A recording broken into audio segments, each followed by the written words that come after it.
Hello বন্ধুরা, কেমন আছো? আর সবাইকে জানাই শুভ সকাল। আর আমি এখন ঘুম থেকে উঠে পড়লাম। এখনও মানে বিছানাও তোলা হয়নি, তখন দেখতে হচ্ছে এখন জাস্ট আমি ঘুম থেকে উঠলাম। উঠে আমাকে ফোন করলে, আমি যার আছে তার সাথে কাজে যাবো, সে আমাকে ফোন করলো, বললো তাড়াতাড়ি বাবু বেরো, 7:40 ট্রেন আছে। তো যার জন্য আমি এখন ব্যাগটা গুছিয়ে নিচ্ছি। এই দেখো, ব্যাগটা গুছিয়ে নিলাম এখন। ওই জামা প্যান্ট সব কিছু ভরে নিলাম।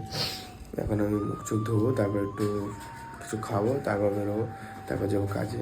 আর আজকে এতটা ভালো করে ভিডিও পোস্ট করতে পারবো না, কেননা সেই ঢুকবো কাজে, সেই 5টার সময় ওখান থেকে বেরোবো, তারপরে আবার সন্ধ্যাবেলা বাড়ি আসবো, তারপর ভিডিও পোস্ট করতে পারবো। যাই বন্ধুরা, আমার কাছে সব কিছু করতে হবে, টাকাও দরকার। তো যাই বন্ধুরা, তোমরা সব দিনটা যেন খুবই ভালো কাটুক। আর সবাইকে জানাই শুভ সকাল আবারও। তো চলো, ভিডিওটা এতটুকুই, আমি যাই কাজ, আর তোমরা খুবই ভালো থাকো। টাটা।